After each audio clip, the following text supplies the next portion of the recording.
Hello everybody, आज हम पढ़ने वाले हैं chapter 11 biotechnology principles and processes.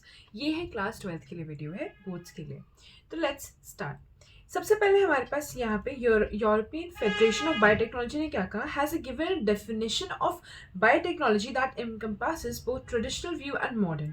क्या है? The integration of natural science and organisms, cells, part thereof and molecular analogs for products and services। Biotechnology के uses क्या हैं? बायोटेक्नोलॉजी ऑर्गेनिजम्स और क्या है हमारे पास, इंटीग्रेशन ऑफ जो नेचुरल साइंस है और ऑर्गेनिजम्स को मिला के हम क्या कर रहे हैं, प्रोडक्ट सिंथेसाइज कर रहे हैं। क्या कर रहे हैं? प्रोडक्ट सिंथेसाइज कर रहे हैं। प्रिंसिपल जब बायोटेक्नोलॉजी की बात करें, सबसे पहला प्रिंसिपल है जेनेटिक इंजीनियरिंग। जेनेटिक इंजीनियरिंग क्या कहता है? केमिस्ट्री ऑफ जीन्स, यानी केमिस्ट्री ऑफ जेनेटिक मटीरियल्स को जब हम समझेंगे, डीएनए आरएनए की केमिस्ट्री को यूज करके हम क्या कर सकते हैं, ऑर्गेनिजम्स के साथ कंबाइन करके उन्हें एक होस्ट ऑर्गेनिज्म में डाल के क्या कर सकते हैं, उससे प्रोडक्ट सिंथेसाइज कर सकते हैं। क्या कर सकते हैं? And we can change the phenotype of the host organism. Phenotype क्या? उसका मॉर्फ, जो आउटर, जो बाहर से होता है। और जीनोटाइप क्या होता है? जीनोटिपिकल रेशियो क्या होता है? जीन्स के बारे में जब हम बात करते हैं। फिर मेंटेनेंस, फिर सेकंड प्रिंसिपल क्या कहता है? Maintenance of the sterile microbial contamination free ambience in chemical engineering processes to enable the growth of only desirable microbe या eukaryotic cell। देखो इंपॉर्टेंट क्या है बायोटेक्नोलॉजी में, हम क्या करते हैं, पहले एक डिजायर्ड डीएनए लेते हैं। मतलब वो डीएनए हमें क्या देगा, एक ऐसा जीन प्रोडक्ट देगा जिससे हमें बहुत ज़्यादा ज़रूरी है। जैसे अभी की फिलहाल में बहुत ज़्यादा बायोटेक्नोलॉजी इंक्रीज कर रही है। वाई? क्योंकि हमारे पास क्या कर रहे हैं, हम इंसुलिन प्रिपेयर कर पा रहे हैं।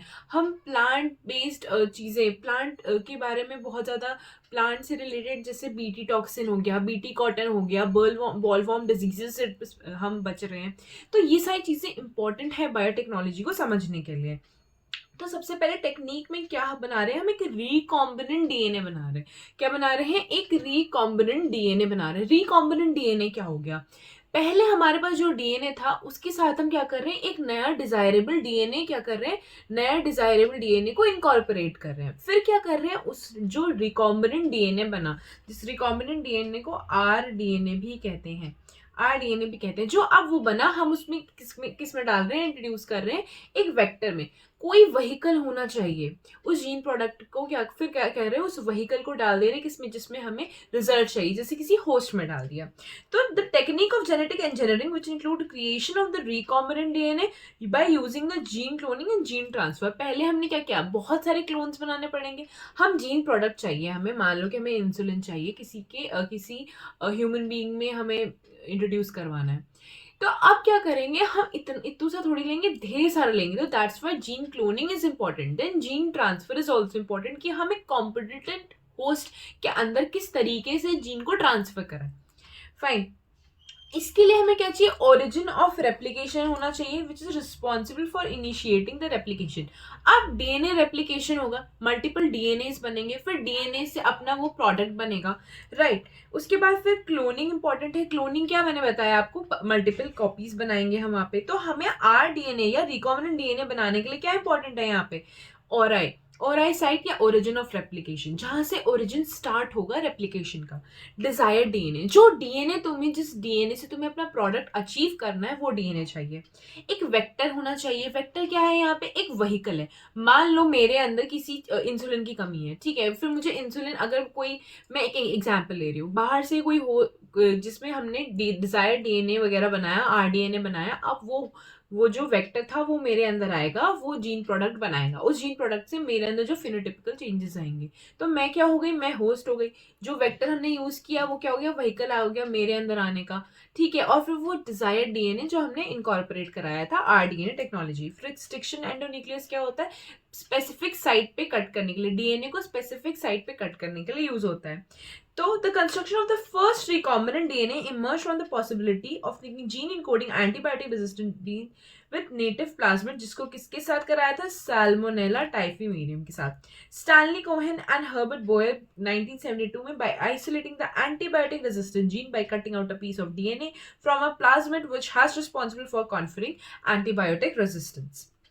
उसके बाद हमारे पास मॉलिक्यूलर सीजर, हमें जो डीएनए है, जो डिजायर्ड डीएनए है, उसको पर्टिकुलर साइट पे कट करना होगा, रैंडमली नहीं कट कर सकते, क्योंकि डीएनए में स्पेसिफिक सीक्वेंस स्पेसिफिक चीजों के लिए कोड कर रहे हैं, राइट। तो restriction, the cut piece of DNA was then linked to a plasmid DNA, the plasmid DNA act as the transfer the piece attach to it. अब क्या हुआ, जो प्लाज्मिड का हमने कट किया, जो साल्मोनेला टाइफीमेरियम था, उसका डिजायर्ड डीएनए लिया, उसको क्या किया, उसको साथ जोड़ा, किसके साथ, एक वेक्टर के साथ जोड़ा, ठीक है। The linking of the antibody किस किस चीज से जोड़े हैं, डीएनए लाइगेस या फिर ग्लू की तरह जो एक्ट करती है, ठीक है। The DNA is transferred into Escherichia coli, a bacterium closely related to Salmonella, it could replicate using the host DNA polymerase enzyme and make multiple copies. मतलब साल्मोनेला क्या था हमारे पास, उसके पास डिजायर्ड चीजें थी, उसको क्या किया हमने, एक प्लाज्मिड के साथ उसका इनकॉर्पोरेट करा और उसको क्या किया, इंट्रोड्यूस करा एक कॉम्पिटेंट होस्ट में। कॉम्पिटेंट होस्ट कौन था हमारे पास, इकोलाई, वहां पे इंट्रोड्यूस कराया वो डीएनए पॉलीमरेज। डीएनए पॉलीमरेज क्या करता था, रेप्लिकेशन में हेल्प करता है, ठीक है। तो सबसे पहले हमें क्या करना, आइडेंटिफिकेशन करना है, जो भी हमें डिजायर्ड डीएनए को इनकॉर्पोरेट करना है। फिर introduction of the identified DNA into the host के अंदर इनकॉर्पोरेट करना है। Maintenance of the introduced DNA in the host and transfer of the DNA into its progeny. अब टूल्स क्या है, सबसे पहले हमारे पास रिस्ट्रिक्शन एंजाइम्स है। रिस्ट्रिक्शन एंजाइम्स क्या है, रिस्ट्रिक्शन एंडोन्यूक्लियस, जैसे कि हमारे पास hind 2 which function depend on specific DNA molecule sequence was isolated cut molecules at particular recognition sites। एक पर्टिकुलर साइट पे डीएनए को कट करेगा कौन, रिस्ट्रिक्शन एंडोन्यूक्लियसिस। रिस्ट्रिक्शन एंडोन्यूक्लियस, एक होते हैं एंडोन्यूक्लियसिस, एक होता है एक्सोन्यूक्लियसिस, ठीक है। अब इस पर्टिकुलर सीक्वेंस को क्या कहते हैं, पैलिंड्रोमिक सीक्वेंस, पैलिंड्रोमिक सीक्वेंस, ठीक है। यहां से बहुत क्वेश्चन आते हैं, रिकॉग्निशन सीक्वेंस होता है, जैसे कि हाइंड 2, बिसाइड हाइंड 2 हमारे पास 900 रिस्ट्रिक्शन एंजाइम्स हैं जो कि 230 स्ट्रेन से लिए गए, जैसे ECO-R1।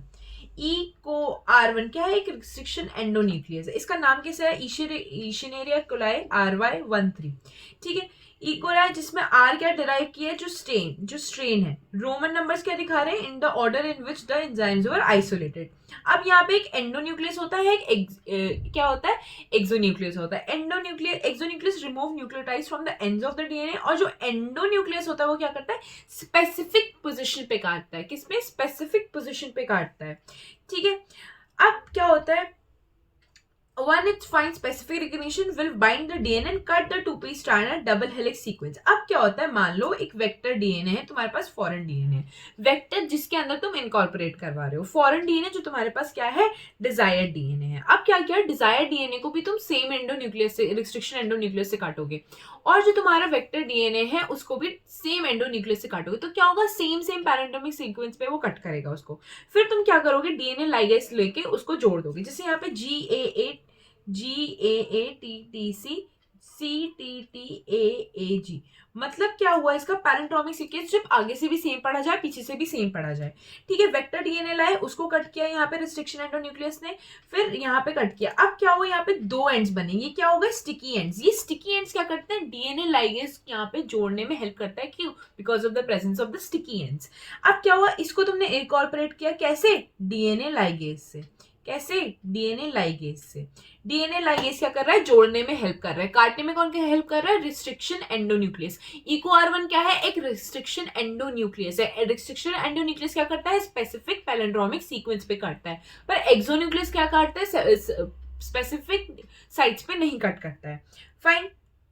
उसके बाद ये बहुत इंपॉर्टेंट, यहाँ से हमेशा क्वेश्चन आता है, restrictions have cut the strand of DNA little away from the centre of the palindromic but between the same 2 bases on the opposite strands, ठीक है। ओवरहैंगिंग जो इसकी स्टिकी हैंड्स है क्या करते हैं, हाइड्रोजन बॉन्ड्स बनाने में हेल्प करते हैं, स्टिकीनेस की वजह से क्या होता है, डीएनए लाइगेस से हम जोड़ पाते हैं। यही वहां पे भी वही दिखाया, फॉरेन डीएनए लाए, वेक्टर डीएनए लाए, जैसे प्लाज्मिड क्या है, उससे हम उसको एज अ वेक्टर यूज कर सकते हैं। उसके साथ इनकॉर्पोरेट किया, कट किया। अब क्या हुआ, इसके साथ जोड़ा, और यहाँ पे तुम्हारे पास क्या किया, फिर ये जो तुम्हारे पास ये रिकॉम्बिनेंट डीएनए बना, इसको किसमें डाला, इसको किस में डाला, जो भी तुम्हारा जिसका ट्रांसफॉर्मेशन कराना चाह रहे हो, जिससे तुम प्रोडक्ट अचीव करना चाह रहे हो, फिर उसके इक्वलाइज से करा, फिर उससे तुम अपना प्रोडक्ट अचीव कर पाओगे, प्रोटीन जो भी चाहिए तुम्हें सेपरेट। अब क्या चाहिए, अब हमने पढ़ लिया कि एक बेसिक प्रिंसिपल क्या होता है, कि हमें रिस्ट्रिक्शन एंडोन्यूक्लियस चाहिए होता है, डीएनए लाइगेज चाहिए होता है, हम कैसे करते हैं, पर उसके लिए सबसे पहले तुम्हें डिजायर्ड डीएनए ढूंढना पड़ेगा। डिजायर्ड डीएनए ढूंढने के लिए तुम्हें क्या करना पड़ेगा, सबसे पहले अब तुम्हारे पास डीएनए एज एन डीएनए तुम्हें मिल नहीं जाएगा। तुम किसी भी सेल के पास जाओगे, हमारा डीएनए कहाँ होता है, न्यूक्लियस में। न्यूक्लियस में भी कैसे होता है, वो बाइंडेड होता है हिस्टोन प्रोटीन्स के साथ, वहां पे आरएनए भी प्रेजेंट होगा, वहां प्रोटीन्स भी प्रेजेंट, वो साइटोप्लाज्म में क्या होगा, प्रोटीन्स भी प्रेजेंट होगा। अब तुम्हें ये सब क्या चाहिए, अब तुम्हें क्या चाहिए, तुम्हें डीएनए चाहिए। अब डीएनए को सेपरेट करने के लिए तुम ऐसे नहीं गए सेल के पास गए, सेल से बोला डीएनए दो, डीएनए दो, no, you have to separate it, you have to get it out of the cell. ठीक है, तो सबसे पहले separation and isolation of DNA fragments करेंगे। The cutting of DNA by the restriction endonuclease results in the fragments of DNA. अब क्या हुआ, पहले तो तुम्हें आइसोलेशन ऑफ डीएनए करोगे, तुमने प्रैक्टिकल में भी किया होगा कि तुमने एक फ्रूट ले लिया, फिर तुमने चिल्ड अल्कोहल डाला होगा जिसकी वजह से प्रेसिपिटेट करता है, प्रोटीएज डाला होगा, आरएनएज डाला होगा तुमने, फिर सेल मेम्ब्रेन को डिस्टर्ब करने के लिए कुछ डाला होगा। ठीक है, तो ये सब क्यों कर रहे हैं हम, ताकि हमें डीएनए मिल जाए। ठीक है, तो जब डीएनए के फ्रैगमेंट्स मिल गए हमें, तो हम जेल इलेक्ट्रोफोरेसिस करते हैं। जेल इलेक्ट्रोफोरेसिस क्या होती है कि एक एगोरेस जेल मीडियम होता है, सीवी से बनता है, जो कि द डीएनए फ्रैगमेंट सेपरेट होते हैं on the basis of their sizes. जो जितना छोटा होता है वो उतना आगे भागता है। ठीक है, डीएनए क्या है, एक नेगेटिवली चार्ज है, तो वो कहाँ जाएगा, एनोड पे जाएगा। तो यहाँ पे हम सेपरेशन करते हैं on the basis of the sizes. The separated DNA fragments visualize under DNA किसके साथ स्टेनिंग करते हैं हम, इथेरियम ब्रोमाइड के, और फिर किसके अंदर पुट करते हैं, यूवी रेडिएशन के अंदर हमें वो डीएनए के बैंड्स दिख जाते हैं। डीएनए के बैंड कैसे दिखते हैं, ब्राइट ऑरेंज कलर के दिखते हैं। Separated bands are cut out from the agarose gel, extracted from, जिसको क्या कहते हैं, एल्यूजन। फिर हम उसको फिर यूज करते हैं। फिर क्लोनिंग वेक्टर क्या है, अब you know plasmids and bacteriophages have the ability to replicate within bacteria. अब वेक्टर क्या है, एक व्हीकल है उस जीन प्रोडक्ट को अचीव करने के लिए। हमने डिजायर डीएनए ढूंढ लिया, पर अब वेक्टर भी तो चाहिए जिसके अंदर हमारे पास अच्छे खासा रेप्लिकेशन हो। रेप्लिकेशन से क्या होगा, ढेर सारा डीएनए बनेगा, डीएनए से क्या बनेगा, आरएनए बनेगा, आरएनए से क्या बनेगा, प्रोटीन बनेगा, जो भी तुम्हारे डिजायर्ड चीजें हैं वो बनेगी। तो बैक्टीरियोफाजेस होते हैं, तुम्हारे पास रेट्रोवायरसेस होते हैं, इनके पास क्या होता है, काफी हाई कॉपी नंबर्स होते हैं। कॉपी नंबर्स मतलब जितने हाई केपेबिलिटी है इनके पास रेप्लिकेट करने की, जितनी ज्यादा केपेबिलिटी है इनके पास रेप्लिकेट करने की। तो bacteriophages because of their high copy number per cell have very copy numbers, और इसलिए बैक्टीरियोफाजेस क्या, 15 to 100 कॉपीज पर सेल भी दे सकते हैं। अब तुमने क्या किया, if you are able to link an alien DNA with bacteriophage और plasmid DNA, we can multiply it number equal to the copy number of the plasmid of bacteriophage. अब क्या कर रहे हैं, हमने जो डिजायर्ड डीएनए लिया, अगर हम उसको इनकॉर्पोरेट करा रहे हैं, अब मान लो जिसकी, अगर मेरी संगत अच्छे लोगों के साथ है, अगर मैं अच्छे बच्चों के साथ हूँ, तो मेरी भी वैसी हरकतें हो जाएंगी ना। अगर मैं बुरे बच्चों के साथ रहूंगी तो मेरी भी हरकतें बुरे बच्चों जैसी बनने लगेंगी। तो same happens with the desired DNA. Desired DNA को जब इनकॉर्पोरेट करा सकते हैं प्लाज्मिड या बैक्टीरियोफाज से, तो प्लाज्मिड बैक्टीरियोफाज का हाई कॉपी नंबर है, मतलब हाई, ज्यादा रेप्लिकेट करे, ज्यादा डीएनए मतलब ज्यादा आरएनए मतलब ज्यादा प्रोटीन। ऐसे समझो, बस समझ आया। अब उसको इनकॉर्पोरेट करा रहे ताकि हाई रेप्लिकेशन हो तुम्हारे पास। तो vectors are at present engineered in such a way that they are easily linked to foreign DNA and selection of recombinant. अब हम क्या बना रहे हैं, अब हमारे पास following feature required to facilitate cloning into a vector. अब हम हाई से हाई ज्यादा क्लोनिंग कैसे करा सकते हैं, सबसे पहले एक origin of site of replication होना चाहिए, जहां से रेप्लिकेशन फॉर्क क्या था, एक जगह होती थी जहां से फिर ऐसे खुलता था, वो रेप्लिकेशन फॉर्क खुलता था। हेलिकेज क्या करता था, उसको खोलता था। ठीक है, तो ओरिजिन ऑफ रेप्लिकेशन होना चाहिए। Replication starts at any piece of DNA will link to its sequence responsible for controlling the copy numbers. एक जगह होनी चाहिए जहां से रेप्लिकेशन स्टार्ट हो। सेलेक्टेबल मार्कर, अब कौन सी डिजायर्ड डीएनए उसके साथ वेक्टर के साथ इनकॉर्पोरेट हुआ है, नहीं हुआ है, तुम्हें कैसे पता चलेगा? क्या पता तुम होस्ट सेल में वो वाले डाल दो जो नॉन रिकॉम्बिनेंट डीएनए होगा, फिर तो तुम्हारा कोई जीन प्रोडक्ट आएगा नहीं। हो सकता है रेट्रोवायरस को तुम ऐसे डाल दो ह्यूमन के अंदर, तो रेट्रोवायरस क्या करेगा, वो तो फिर तुम्हारे पास दिक्कत हो जाएगी, है ना। तो अब क्या होगा, यहाँ पे सेलेक्टेबल मार्कर क्या करता है, जो भी ट्रांसफॉर्म कॉलोनीज है, जो भी ट्रांसफॉर्म हुई हैं, उनको अलग करता है नॉन ट्रांसफॉर्म कॉलोनी से। तो it is a procedure which a piece of DNA is introduce into a host bacterium. ठीक है, अब यहाँ पे क्लोनिंग साइट होनी चाहिए। In order to link in DNA the vector needs to have recognition site. Recognition site कैसी होनी चाहिए, अगर बहुत सारी रिकॉग्निशन साइट्स होगी तो क्या होगा, कॉम्प्लेक्स सिस्टम बचा है, क्या हो जाएगा, कॉम्प्लेक्सिटी इंक्रीज होगी, जिसकी वजह से क्या होगा, जीन क्लोनिंग में दिक्कत आएगी। अब एंटीबायोटिक रेजिस्टेंस का क्या मतलब है, मान लो देखो ये बहुत इंपॉर्टेंट है, E coli vector PBR322 showing the restriction sites. अब ये क्या है, क्लोनिंग वेक्टर है, इसके अंदर मैं एक डिजायर्ड डीएनए को इनकॉर्पोरेट करूंगी, इसको किसी के अंदर डालूंगी, फिर होस्ट के अंदर डाल दूंगी, समझ आया। अब यहाँ पे क्या है, ये ओराई क्या है, ओरिजिन रेप्लिकेशन, ठीक है, ये सब क्या है यहाँ पे। अब यहाँ पे टेट्रासाइक्लिन ये क्या है, और ये एम्पलीसिलिन ये क्या है, एंटीबायोटिक रेजिस्टेंट जीन, क्या है, एंटीबायोटिक रेजिस्टेंट जीन। मान लो मैंने एक डीएनए लिया और एक डीएनए यहाँ पे इनकॉर्पोरेट कर दिया, यहाँ पे क्या करा, जो डिजायर्ड डीएनए था यहाँ पे इनकॉर्पोरेट कर लिया, तो अब ये टेट्रासाइक्लिन वाला जीन क्या हो जाएगा, हट जाएगा। टेट्रासाइक्लिन जो रेजिस्टेंस थी अब वो हट जाएगी, यहाँ पे सिर्फ कौन बचा, एम्पलीसिलिन रेजिस्टेंट। तो अगर मैं इसको कल्चर करूंगी, इस जो ये इसको कल्चर करूंगी लेके जाके टेट्रासाइक्लिन पे, तो ये कल्चर नहीं हो पाएगा। अगर मैं इसको एम्पलीसिलिन वाले प्लेट पे ले गई, एम्पलीसिलिन डाला और ये जो मैंने क्लोनिंग वेक्टर उस पर डाला, अब इसके पास रेजिस्टेंट जीन है एम्पलीसिलिन का, तो ये ग्रो करने लगेगा। पर टेट्रासाइक्लिन वाले की जगह तो मैंने डीएनए इनकॉर्पोरेट कर दिया था, तो अब क्या होगा, वहां डीएनए इनकॉर्पोरेट कर दिया तो वहां पे क्या होगा, क्लोनिंग होगी नहीं, प्रोडक्ट बनेगा नहीं। तो यही बात है एंटीबायोटिक रेजिस्टेंट जीन के बारे में। तो selectable markers have been developed, differentiated, क्या कहते हैं, रिकॉम्बिनेंट और नॉन रिकॉम्बिनेंट। पर इसका क्या दिक्कत है ना, ऐसे वाले की जो अभी हमने एम्पलीसिलिन और टेट्रासाइक्लिन करी, इसमें ये दिक्कत है कि हमें मल्टीपल कल्चर प्लेट्स पे इसको लेकर करना पड़ेगा। कल्चर प्लेट्स मतलब जहाँ पे जैसे एम्पलीसिलिन डाला, फिर टेट्रासाइक्लिन डाला, फिर देखना पड़ेगा कौन सा हो रहा है कौन सा नहीं हो रहा है। तो हमने कौन सा लिया, इंसर्शनल इनएक्टिवेशन किया। तो रिकॉम्बिनेंट डीएनए को अगर इंसर्ट किया बीटा गैलेक्टोसाइडिस, तो this result into inactivation of the enzyme which is referred to as insertional inactivation. तो क्रोमोजेनिक सब्सट्रेट की वजह से ब्लू कलर दिखेगा अगर प्लाज्मिड, फिर the plasmid in the bacteria does not have an insert.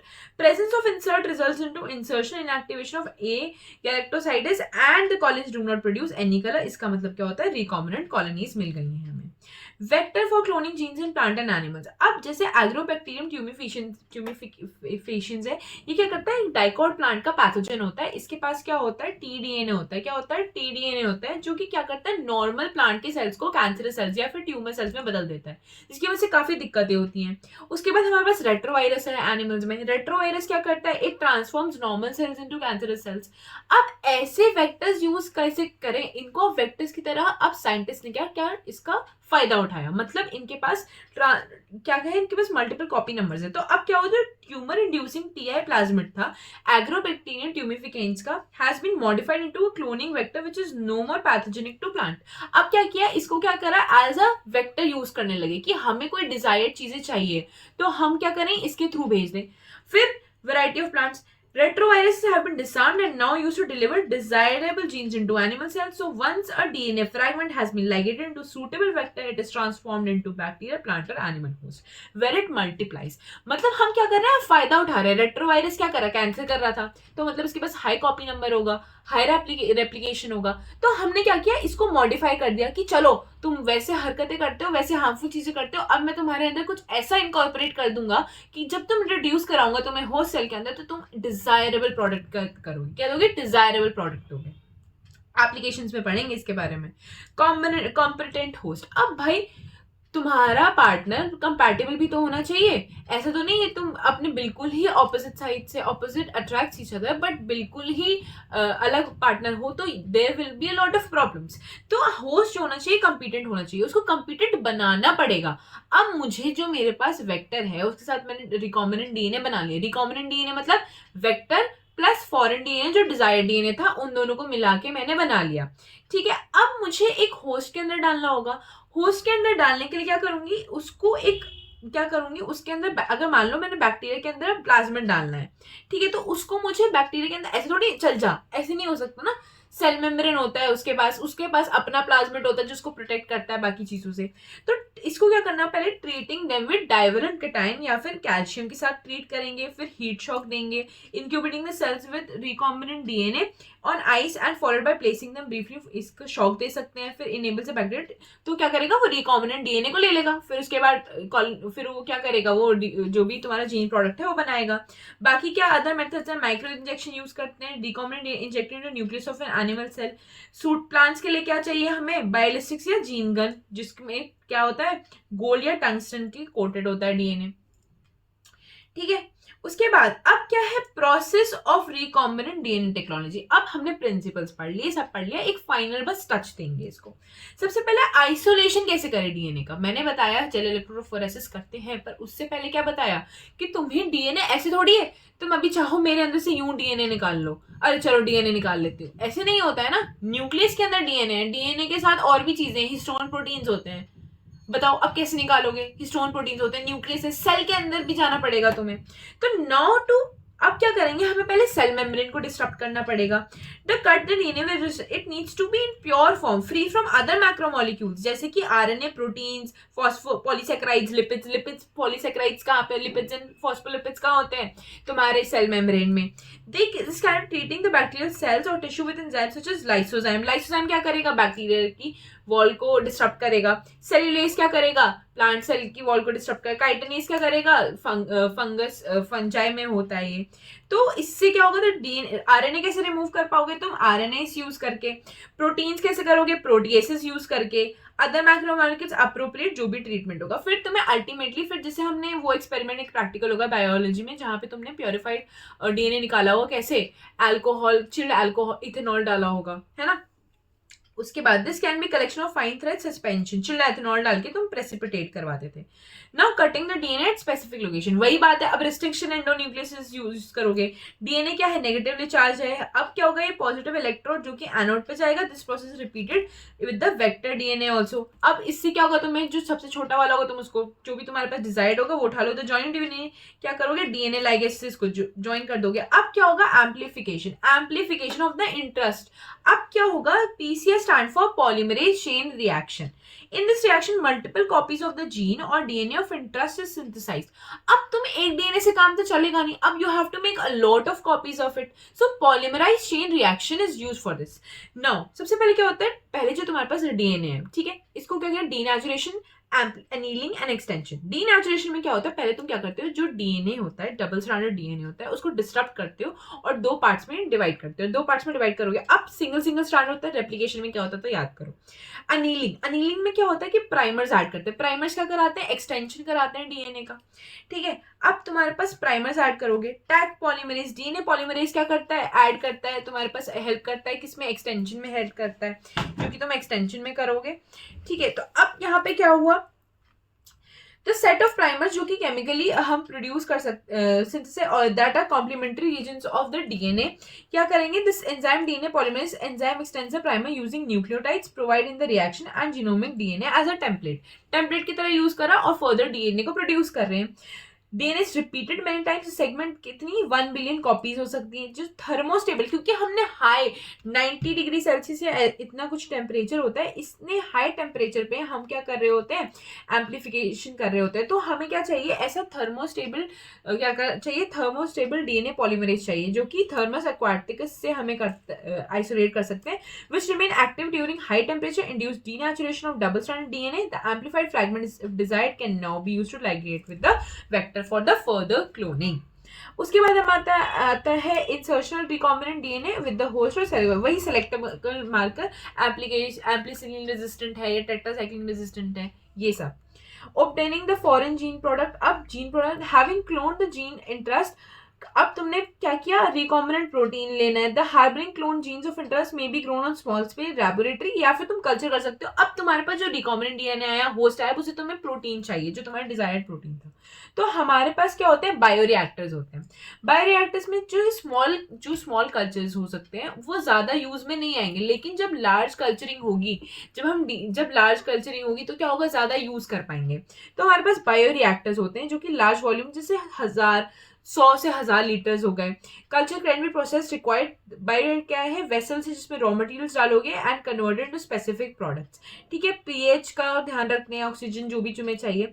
यहाँ पे दो तरह के, एक सिंपल स्टर टैंक है और एक तुम्हारे पास पास स्टर टैंक बायोरिएक्टर है। इसका डायग्राम एक बार देख लेना अच्छे से, मार्किंग्स देख लेना जो भी तुम्हारे पास यहाँ डिटेलिंग्स है, ठीक है। स्टर टैंक में क्या है, एक सिलेंडर होता है जिसके फैसिलिटेट करता है क्या, अवेलेबिलिटी ऑफ ऑक्सीजन, ये डिफरेंस होता है। अब डाउन डाउनस्ट्रीम प्रोसेसिंग क्या होती है? डाउनस्ट्रीम प्रोसेसिंग में ये होता है कि अब तुम्हारे पास डिजायर्ड प्रोडक्ट आ गया है, तो अब बायोसिंथेटिक स्टेज कवर हो गई, पर इसको प्योरिफिकेशन भी चाहिए। क्या चाहिए? मार्केटिंग के लिए अब तुम इसको मार्केट में भेज रहे हो, तो the process include separation and purification which are collectively refers to as downstream processing. The product has to be formulated with suitable preservatives. Formulation has to undergo clinical trials. Case of drugs, अब तुम्हें जैसे drugs है, insulin हो गया, ये सारी चीजें, अब इनको ऐसे थोड़ी तुम दे दो मार्केट में। प्रॉपर टेस्ट होता है, ड्रग टेस्ट होता है, ठीक है। Strict quality control testing for each product is also required. ठीक है, इतना समझ आया? इतनी मेरी सारी बातें समझ आई आप सबको? ये पीसीआर बहुत इंपॉर्टेंट है। उसके बाद आप एक बार पीबीआर 332, ये जो आपके पास क्लोनिंग वेक्टर है, इसको पक्का से ये सारी आपको ये लर्न होनी चाहिए। क्या होनी चाहिए? लर्न होनी चाहिए आपको सब कुछ। ठीक है, ये चैप्टर प्योरली मतलब इतना समझने की कोशिश मत करो, मेरी वीडियो देखो, समझ आ जाएगा। और आपको क्या करना है? एनसीईआरटी पे स्टिक करना है, एनसीईआरटी रीड करके जानी है। एनसीईआरटी रीड करोगे, नोट्स रीड करोगे, परफेक्टली कराओगे सारा काम। ठीक है, thank you so much. Like करें, सब्सक्राइब करें, अपने फ्रेंड्स के साथ शेयर करें। Thank you so much, bye bye.